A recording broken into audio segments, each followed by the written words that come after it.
I'm standing at a grinder, but I'm not making coffee. I've got cacao beans in my hand. I'm making chocolate, but I'm not in Switzerland. I'm in Mexico. Let me show you some of my hidden gems of Vallarta, Nayarit.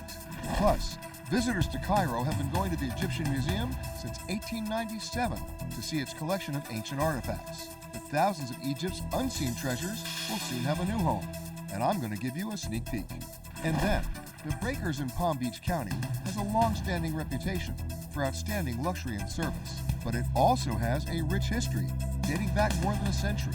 It's a true hotel with a past. I'm Peter Greenberg. That story and more on this edition of The Travel Detective.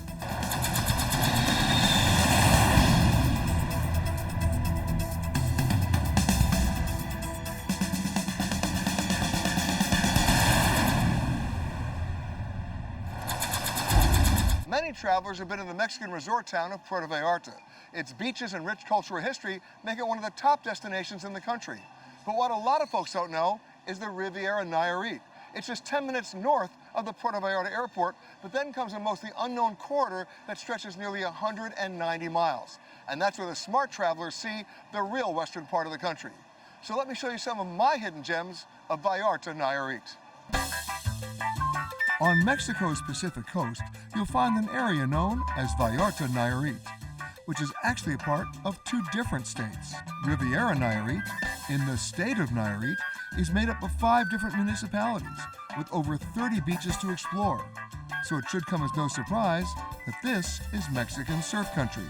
As a matter of fact, the Riviera's Noviero Beach, which spans 56 miles, is the longest beach in Mexico. Puerto Vallarta, located on Banderas Bay in Jalisco, was a thriving Mexican fishing village long before it became an international vacation destination. That's due to its close proximity to the mining operations in the Sierra Madre Mountains. And those mountains, along with the surrounding rivers, jungles, and ocean, make this one of the most biodiverse locations in the country. About a half hour from Puerto Vallarta, in the small town of El Tonderoque, that's in Nayarit, you'll find Planeta Cacao. It's a chocolate garden, and it was founded by Laura Aguilar and Mina Ibarra. Hola. Hola, welcome. Con mucho gusto. Nice to meet you. I'm Laura. Laura. Nice to meet you. My name is Mina. Their mission is to share the cultural and symbolic importance of cacao, which has been grown in the area for over 1,000 years. But the history lesson is only part of why you want to come here. So you are going to make your own chocolate today with the real cacao. Real cacao. Real cacao. And sugar. A little bit. A little. Just a little bit. Just a little bit. No milk. Just cacao and a little bit of brown sugar. And do I get to take it home too? Of course, and a cacao pot too. Let's go. Okay. Right now, you're going to see the interior of the cacao pot. You have to hit it like this, and then we open it. Wow. And that's the seeds of the cacao. After this, we put it in a fermentation box for 7 days, and later we put it in a dry table. You dry the seeds? Mm-hmm. The dried cacao seeds are roasted over a low flame for 15 minutes. Then they're transferred to a clay pot to cool until they're ready to be peeled. You got it? I think I got it. You There we can go. taste it. I can taste this one? Just A little give bit. a- This is bitter, Oh yeah. but it's good. Yeah, it's good. Then it was time for the real work. We will move it like this because we need to have a paste, right? Are you showing off? Take Are you some showing out off? here. Yeah. I'm doing good. 2 hours more. We have something in the next table. It's going to be easier for you to make your own chocolate. So Now you don't- tell me? Yes. Now you tell me? Okay. Yeah. We need to put a little bit of cacao here. And let's begin. Oh, now I'm getting exercise. This is cool. It's a good exercise. It is great exercise. Okay, now, Now we can add a little bit of brown sugar. a little more. You know what I think? A little more. Dump it all in. Right. Okay, boom, it's in. Okay, so now we pour it back in. Now again. Here we go. Here we go. Peter's recipe. A little cacao, not sugar. Now we're making the paste now, right? Yes, the paste. Okay. Yeah. Muy cansado. Yeah, I know that. You can touch it, taste it, but it's good. Oh, yeah. So now we put it on the plate. A little bowl.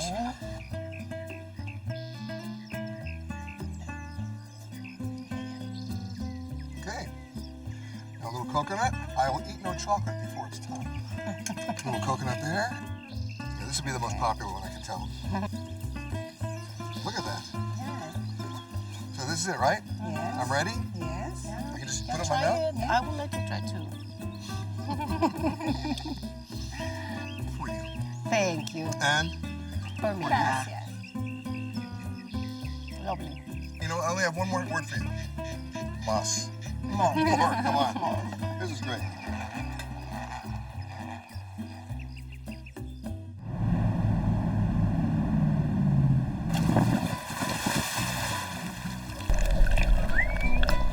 There are a lot of opportunities around the world to swim with dolphins, as long as you're swimming with them in captivity. But here in Vallarta, check out a place called Wildlife Connection, and you get to jump in the water and swim with them, with my friend Maru, in the wild. Maru Rodriguez is a biologist who leads the research arm of Wildlife Connections, and she's been following the dolphins here for more than 20 years. What's special about these dolphins? These bottlenose dolphins are resident dolphins. They live year-round inside the bay, and they prefer the north part of the bay because it's shallow, so it's protected for them.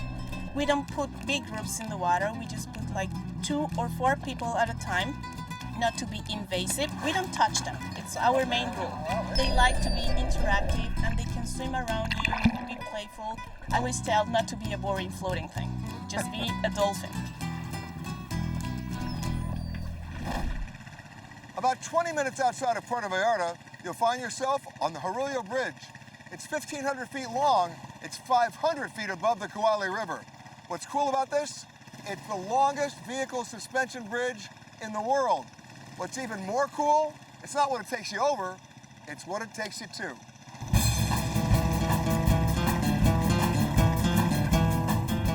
You'll find the bridge in Canopy River, an eco park located in the Sierra Madres. The park was created by a group of local farmers who owned land in this part of the mountains to provide job opportunities and income for the community. It began as a small project with a single zip line.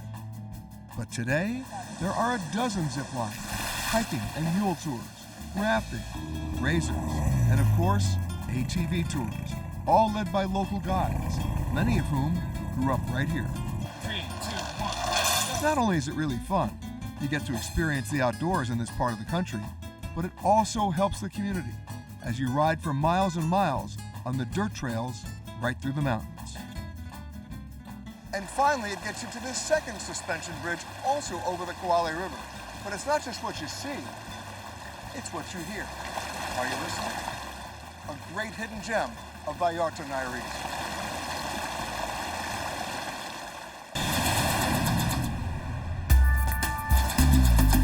If you're coming to Egypt, then you're making a pilgrimage right here to the Egyptian Museum. The building's been around since 1897, and thousands come here every day. And they come to see some of the more than 100,000 well-known artifacts that have called the museum home for over 100 years. But in a land filled with history dating back to prehistoric times, archaeologists are uncovering new relics all the time. Not only is there no room to display them, there's not even room to restore them. And these treasures have been locked away, untouched, for years. But that's about to change. The Grand Egyptian Museum, or GEM for short, has been under construction since 2012 at a cost of a whopping $1.1 billion. The state-of-the-art interactive facility is expected to be complete in 2020. But I got a sneak peek of some of what will be on display from the museum's director, Dr. Tarek Tawfiq. Here we have the colossal statue of King Ramses II, 83 tons in weight. It was the first piece to enter this building, and by entering the building, it became a museum. but it had to be the first piece to enter. Because it's so big. Not only, because now we are doing the facade, so later it would not be able to enter. Wow.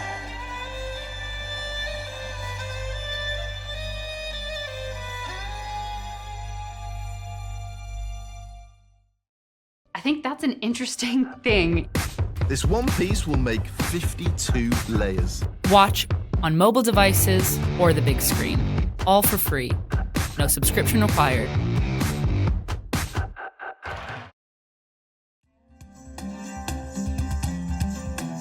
The 3,300-year-old statue was transported to the museum in a specially built cage, accompanied by military fanfare and foreign diplomats, and will be a showpiece in the museum's grand entry hall. But what you won't see, unless you take a special tour, are the 17 restoration rooms where you can watch specialists work on antiquities that have been in storage, some of them for decades. The tour costs about $200, but it might just be the best $200 you'll ever spend. These guys are our real heroes. They are doing the restoration. All the restoration on the pieces of Tutankhamun and here in the restoration center are done by Egyptians. The fantastic thing here is they have to deal with different materials. These are the wheels from the chariots of King Tutankhamun. This is one of our main conservation rooms for organic material, for wood. And here we are doing the conservation for the priceless treasures of King Tutankhamun. Imagine that these pieces, which are 3,500 years old, all of them were in quite a small tomb at the Valley of the Kings, and they were discovered in the year 1922. Since then, nearly no restoration has been done to these pieces or conservation.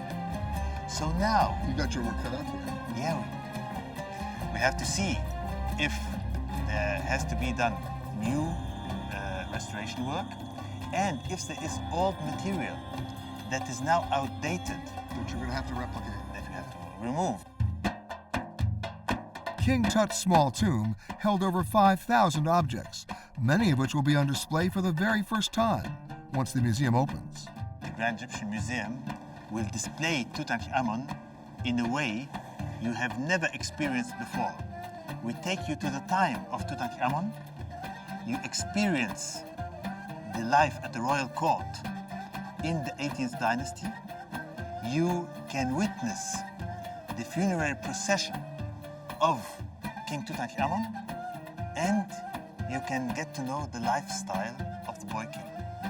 That lifestyle includes his chariot, some beds, and not just the ceremonial bed that was buried with him to ensure his eternal life after death, but also the bed he actually slept in. Rather simple, Yeah. but it seems quite comfortable. Not for me to say. And now what you're doing is you're finally restoring it. We're finally restoring it. We are stabilizing its condition.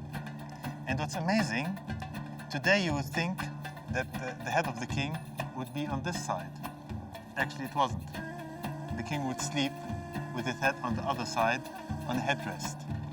And this was the foot side, And you know that because we have scenes showing this. And then there's the boy king's jewelry collection. Now what do we have here? This is the necklace of King Tutankhamun, and you see it's done out of faience. The faience beads were very precisely put together, and the colors that you see here, The original. the original colors. This is like the original ceramic. It is, and it has only been cleaned, but the real challenge was to put them back on the thread. Rethreading them, this was a real big issue, and it took up to 4 months in order to understand how they were done in the past. Because when they were discovered, they immediately Fell apart. fell apart. The thread turned into dust. And the fantastic end pieces, which show how good they became at firing this material. And these are the ones that the king would have really worn during his life. The golden necklaces were much too heavy. They were ceremonial. But these were the ones he would be wearing during his daily life. So he wore these? He wore these. Wow. But there was something else that he wore during his lifetime that was very surprising to see. We are becoming so intimate with the king. This is something that we don't have from any other pharaoh from ancient Egypt. We really know what he was wearing down to his underwear. Made out of linen, and the king would have to wrap it around his waist, and this was difficult. So he needed a lot of material in order to do the wrapping. We can imagine how it used to look, but we're actually not sure. And did he have a lot of it?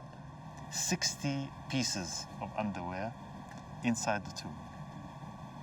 So he was a very hygiene-oriented person. Not just the boy king, but the clean king. The clean king.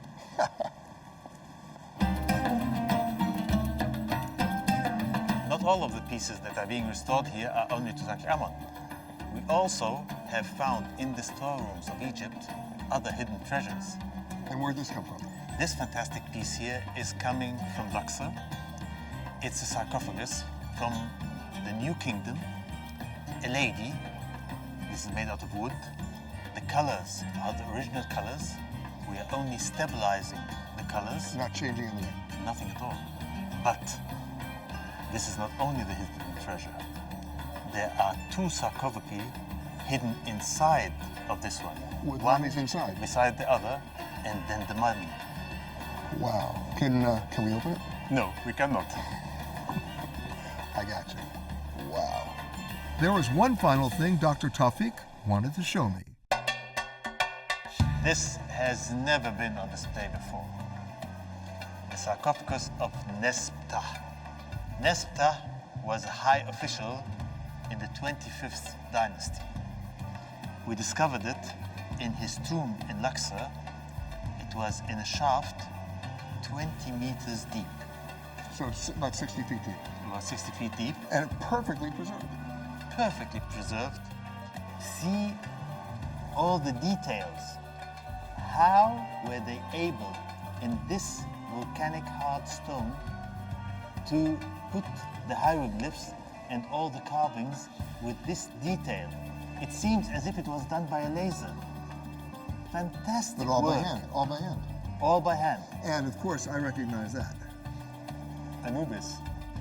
And as I said, Egypt still yields underground treasures like these in perfect condition, and each time it's a new piece of the puzzle of ancient Egyptian history. Considering how much you've discovered and how much that remains to be discovered, can you put a percentage on it? When I was a student of Egyptology, they used to tell us that there's still 70% to find. I didn't believe that at the time. Now I say maybe 65% are still missing. That's a lot. That's a lot.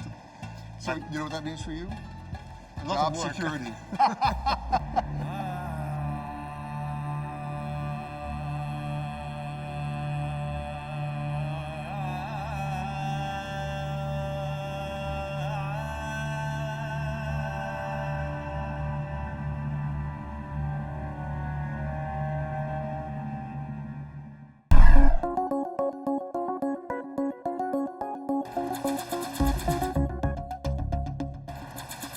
It was founded in 1896, but its enduring appeal is its timelessness.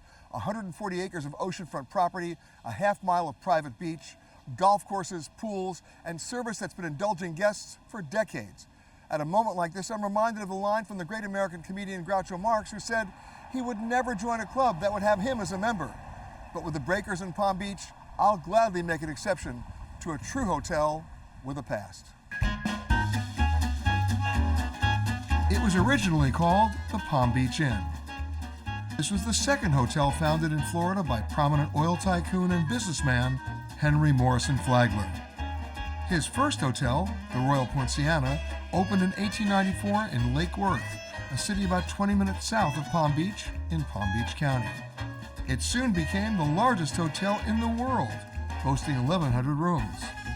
But when the Palm Beach Inn opened, regulars began asking for the hotel down by the breakers. And that's how this hotel got its name.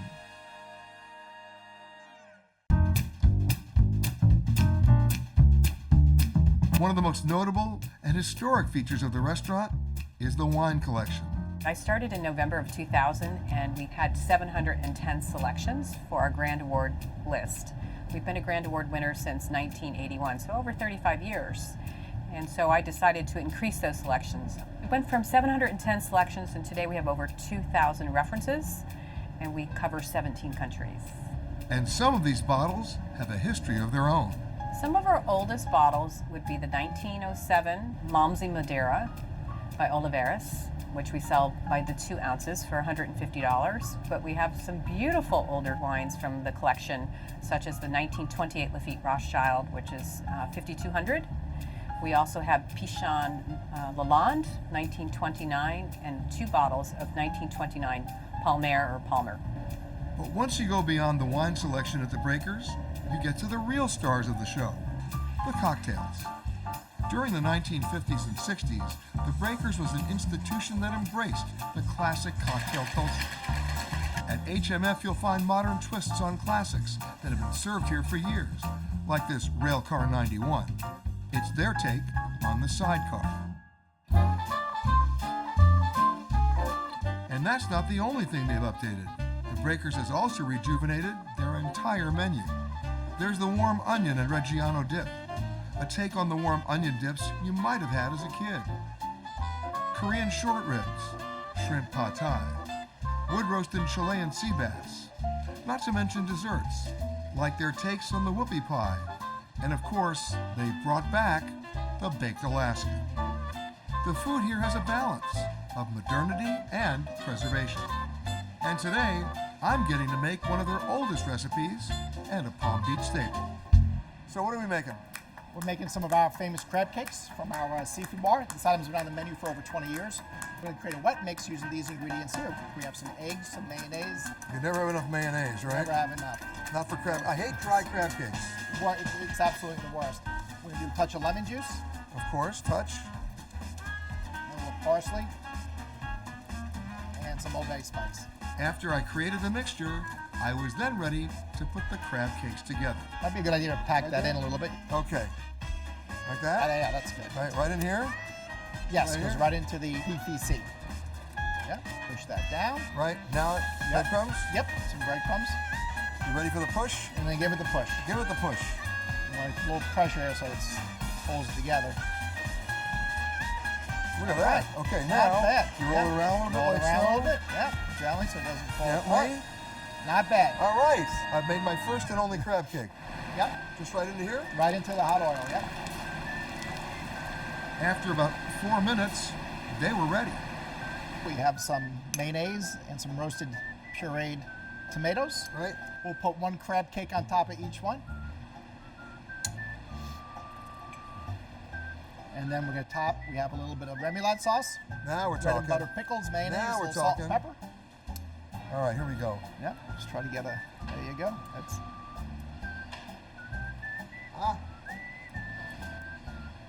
pretty good? delicious. So my compliments to the chef. Absolutely. Oh, neat. Yeah. Who knew? But people don't spend a lot of time in the kitchen here. I wanted to experience what brings most people to the Breakers in the first place, the beach. Back in 1896, there was a 1,000-foot long pier in front of the Breakers. But in 1928, that pier was demolished by a hurricane. The remains were left to form what is now called the Breakers Reef. And since the creation of that reef nearly 100 years ago, the Breakers have become a capital for water sports. Catch a ride on one of these. It's an electric catamaran. Get out there on the reef and see the nearly 400 species that call the reef home. This is a hotel that truly lives its history, where the owners aren't just remodeling and renovating, they're celebrating that history, then building from it. And that's what makes the Breakers a hotel with a past.